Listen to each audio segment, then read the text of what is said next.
డబ్బు, అనారోగ్యం, ఉద్యోగం, వ్యాపారం, అప్పులతో బాధపడుతున్నారా? మీకోసమే లాంచ్ యువర్ ఫ్యూచర్ ప్రోగ్రామ్. నమస్తే రమగారు. నమస్తే జయ. రమగారు, మనము దసరా స్పెషల్ ఏ రోజుకు ఆ రోజుకి సంబంధించిన వీడియోస్ చేస్తూ ఉన్నాము. మొదటి రోజు పాడ్యమి రోజు, ఈ రోజు అనుసరించాల్సిన విధి విధానాలు ఏంటండి? అమ్మవారిని ఈ రోజున బాలా త్రిపుర సుందరి అవతారంలో వెలయిస్తారు. బాలా త్రిపుర సుందరి అంటే 9 ఏళ్ల బాలిక స్వరూపంలో ఉన్న అమ్మవారు. ఈ రోజున ఈ వెలయించడంతో పాటుగా ఇవాళ నుంచి మనం దసరా పూజలు మొదలు పెడతాము. నవరాత్రులు అంటే పొద్దున్నే కలశం పెట్టుకోవటం, ముందే ఇల్లు శుభ్రాలు అవి చేసుకుంటాం, చక్కగా మామిడి తోరణాలు కట్టడం, వాకిళ్ళకి గుమ్మాలకి పసుపు రాసి బొట్టు పెట్టుకోవటం, తులసమ్మకి కాస్త పసుపు రాసి బొట్టు పెట్టి ఒక దీపారాధన చేసుకోవటం, తర్వాత కలశం పెట్టదలుచుకున్న వాళ్ళు కలశ స్థాపన ఉదయం చేసుకుంటాం.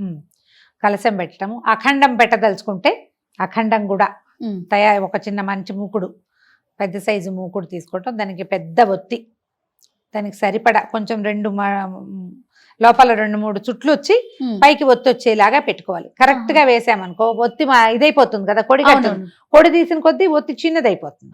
అట్లా కాకుండా మెలిపెట్టిన ఒత్తిని ఒక 2 రౌండ్లు లోపల నూనెలో ఉండాలి, ఒక్కొక్కస పైకి రావాలి. మనం ఇది తీస్తున్న కొద్దికి సరిపోతుంది అనమాట. తర్వాత మా మూకుడులో చక్కగా నిండుగా ఆజ్యం పోస్తారు. మీరు నెయ్యి పోయదలుచుకున్నారో నూనె పోయదలుచుకున్నారో మీ విధానం పోసుకోవటము.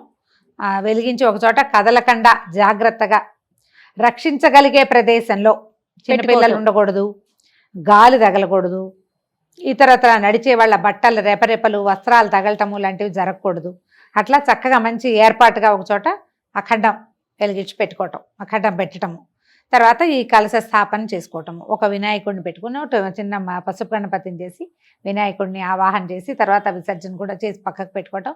అప్పుడు అమ్మవారి ఆరాధన మీరు ఏ పటం పెట్టుకోదలుచుకున్నారో ఒక పీట మీద, ఒకవేళ ఈ కలశం పెట్టము ఒక పీట వేసుకుని, లేదా మనకున్న రెగ్యులర్ దేవతార్చన ఎక్కడుందో అక్కడే ఈ అమ్మవారి ఫోటో మీరు ఏది పెట్టుకుంటున్నారో, సాధారణంగా పెట్టుకునే ఫోటో ఏంటంటే మనకి అమ్మవారి ఇట్లా కూర్చుని ఉంటుంది, పరమేశ్వరుడి మీద కూర్చున్నట్టు, అటు ఇటు సరస్వతి లక్ష్మి ఇద్దరు విసురుతున్నట్టుగా ఉండే పరివారంతో ఉన్న లలితా పరమేశ్వరి పటాన్ని అయితే బాగుంటుంది. మొత్తం అన్ని అవతారాలకి మనకి ఈ ఫోటో సరిపోతుంది. ఈ ప్రతిమ విశేషం ఏదుందో ఫోటో కానీ ఇంకో చిన్న ప్రతిమ కానీ పెట్టుకోవటం. తర్వాత అన్ని పువ్వులు అన్ని సిద్ధం చేసుకోవటం. ఏ రంగు వస్త్రాలు వేస్తాం రమ్మగారు? సాధారణంగా పింక్ మనం వేసుకున్న లాంటివి మంచిది. గులాబీ రంగు లేతదైనా, ఇందులో లైట్ కలర్, ఇందులో డార్క్ కలర్, బోల్డ్ అన్ని రంగులు ఉంటాయి కదా, ఏదో ఒక రకం వస్త్రం. అంటే మీరు ప్రతిరోజు ఒక వస్త్రాన్ని అమ్మవారికి సమర్పించటం, పూజ చేసుకుంటాము. వస్త్ర సమర్పణ చేసేటప్పుడు ప్రిఫరబుల్లీ పింక్ పెట్టుకోండి. గులాబీ రోజు మొదటి రోజు సరే ఇది ఏర్పాటు చేసుకోవటము. తర్వాత ఈ రోజున మొదటి రోజు కాబట్టి స్టార్ట్ చేస్తున్నాం కాబట్టి కొంచెం బాగా గ్రాండ్గా చేయాలని భావిస్తే కనుక మీరు పులిహోర, పాయసము అలాంటివి చేసుకోవచ్చు. అమ్మవారికి ప్రత్యేకంగా నివేదించేది ఏంటంటే ఇవాళ కట్టి పొంగలి, తర్వాత కేసరి, ఈ 2 నివేదన చేస్తారు. మీరు ఇంకా చాలా చేయొచ్చమ్మా. పాలు పళ్ళు పెట్టుకోవచ్చు. ప్రతిరోజు నియమంగా పెసరపప్పు నివేదన, పెసరపప్పు నానబెట్టడము, దాన్ని నివేదించటము. తర్వాత ఏమో పానకం చేసి పెట్టడము. మనము ఈ అమ్మవారి తాలూకు ఏ స్తోత్రం చదివినా కూడా అమ్మవారిది నామాలు పవర్ఫుల్. ఈ ఎంత పవర్ఫుల్గా ఉండే శబ్దాన్ని ఉచ్చరించడం వల్ల ఏమవుతుందంటే మన చుట్టూతా ఉన్న వాతావరణంలో ఒక రకమైన వేడి పుడుతుంది.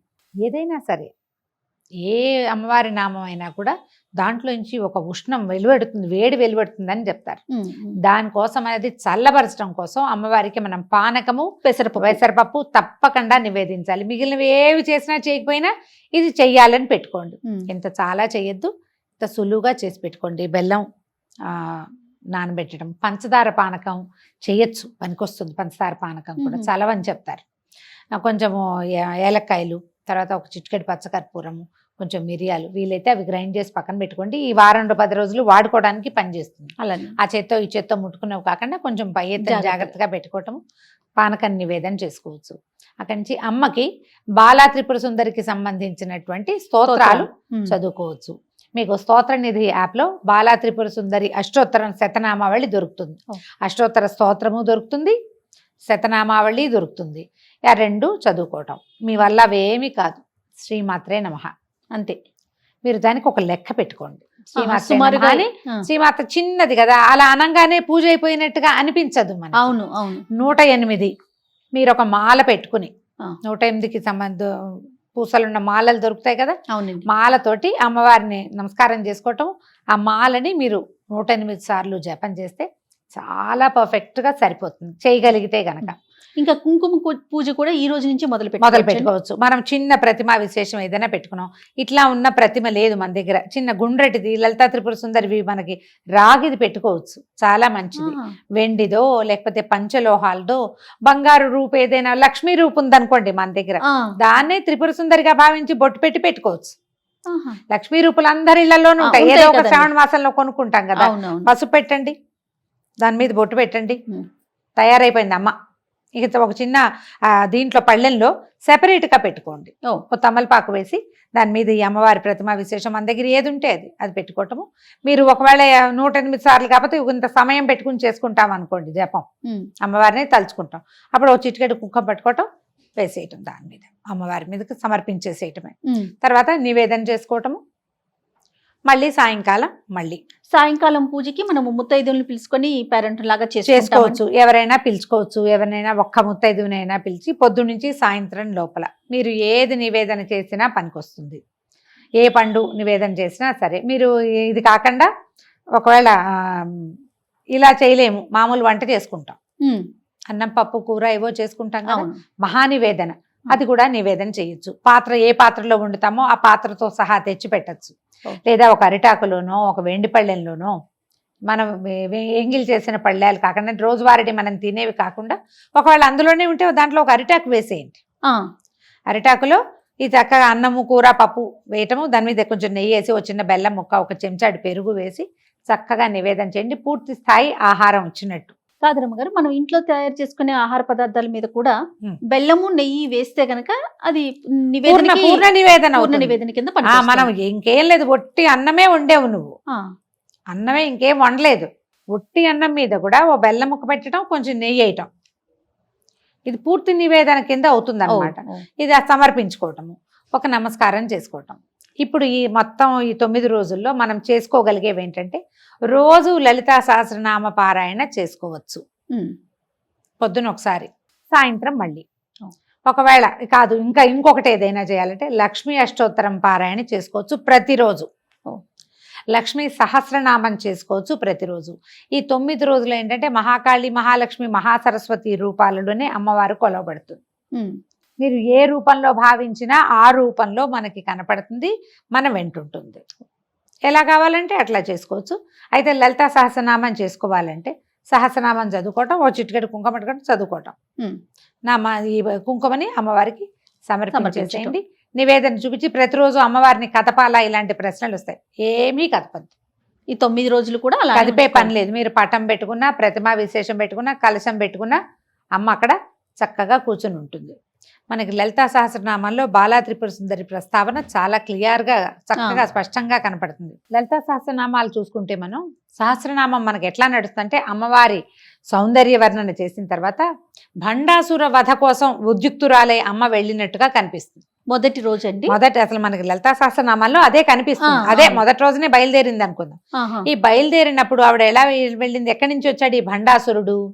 పరమేశ్వరుడు మన్మథుడిని దహించినప్పుడు అదొక బూడిద కుప్ప అయిపోయాడట మన్మథుడు. బూడిద కుప్ప అయిపోయేసరికల్లా ఆవిడ రతీదేవి శోకించింది. అయ్యో, నీకు వివాహం చేసి నీ వల్ల సంతానం పొందాలి, సంతానం వల్ల తారకాసుర సంహారం జరగాలని ఇంత పని చేస్తే మన్మథుడినే భగ్నం చేశాడే భగవంతుడు. శివుడు ఏం చేశాడు? మన్మథుడినే బూడిద చేశాడు కదా. ఇలా అయ్యిందని ఆవిడ దుఃఖిస్తే అమ్మవారు ఆమెకి ఏం చెప్పింది, ఏం పర్వాలేదు, నీకు కనిపిస్తాడు, అనంగుడుగా ఉంటాడు, శరీరం లేకపోయినా వాడు ఉంటాడు, అతను మన్మథుడు ఉంటాడు, నీ వరకు రతీదేవికి మాత్రం సాకారంగా కనపడతాడట అని చెప్పి వరం ఇచ్చింది.